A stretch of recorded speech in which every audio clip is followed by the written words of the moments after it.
Assalamualaikum warahmatullahi wabarakatuh. Assalamualaikum. Bu ya, umur saya ini udah kepala 5. Cuman yang saya rasakan sampai saat ini, saya itu merasa lebih takut miskin daripada takut pada Allah. Pernah saya sholat menangis, tapi pada waktu itu usaha saya menangisnya karena bangkrut. Tapi begitu katanya kalau orang takut kepada Allah itu biasa-biasa saja. Jadi pertanyaan saya, apa kiat-kiatnya agar saya itu lebih takut kepada Allah daripada takut miskin? Demikian saja. Assalamualaikum warahmatullahi wabarakatuh. Assalamualaikum.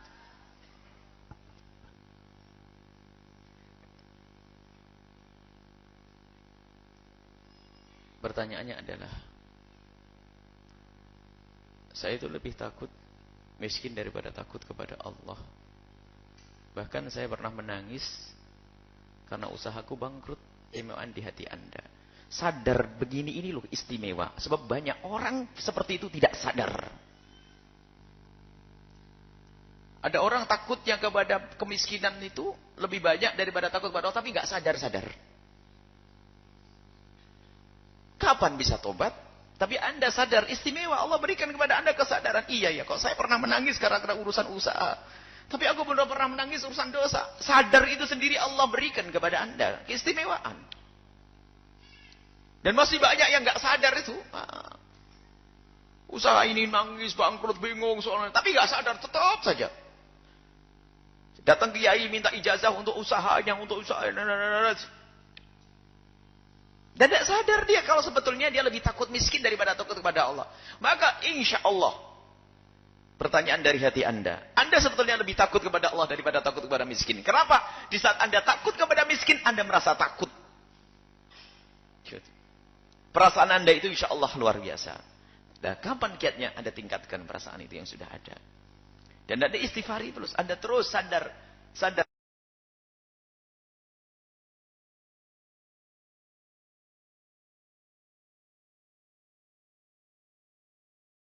Allah Subhanahu wa ta'ala ingin mengangkat orang kaya yang sadar. Nah, takut kita kepada kekurangan, jangan sampai takut kita itu karena apa? Karena takut tidak ada yang biayai dia. Tetapi kita fakir kemudian menangis, tinggal tangisnya kita alihkan. Bukan tangisnya karena hilangnya dunia, akan tapi apa? Aku sebagai orang yang bertanggung jawab ini, lah kok tiba-tiba melarat, ya Allah berikan kepadaku kekayaan, kecukupan ya Allah. Agar aku tidak melantarkan apa siapapun yang telah kau bebankan kepada kami ya Allah. Engkau sungguh maha kuasa. Coba. Seorang bapak yang punya tanggungan dengan istri dan 5 anaknya. Ini sekolah, ini perlu biaya makan dan sebagainya. Punya gaji satu-satunya 5 juta. Jatuh duit 5 juta. Menangis. Ternyuh. Bukan karena datnya 5 juta. Akan tapi dia ingat siapa?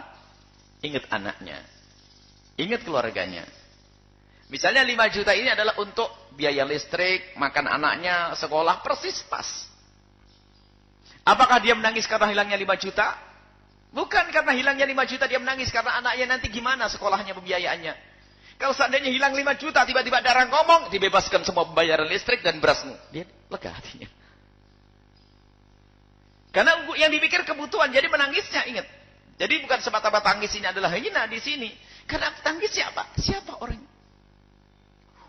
yang akan yang menjadi tanggung jawabnya ini, yang mungkin menjadi tidak mendapat makan enak atau sekolahnya tidak kebayar. Kemudian dia akan tidak bisa melanjutkan pendidikan agamanya dan seterusnya.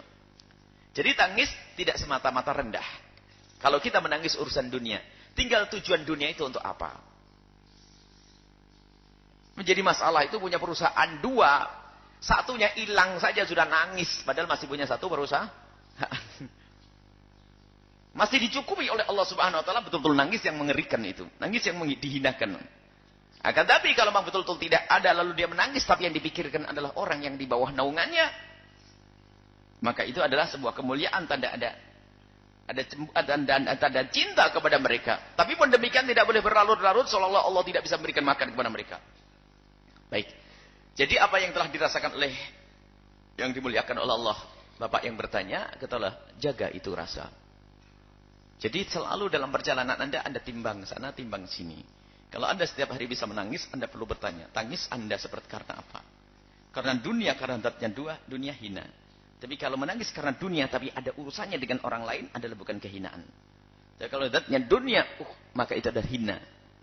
Sebab dunia yang namanya dunia itu, kalau tidak kita meninggalkannya, maka dunia pun akan meninggalkan kita. Namanya dunia. Karena hidup kita bukan di dunia, tapi nanti di akhirat. Mau tidak mau. Yang punya uang miliaran, ketahuilah. Kalau tidak dunianya meninggalkannya, maka dia pun akan meninggal dunia. Dan meninggalkan semuanya. Dan akan menjadi bahan warisan seperti akan diceritakan musibah ini di akhir ini.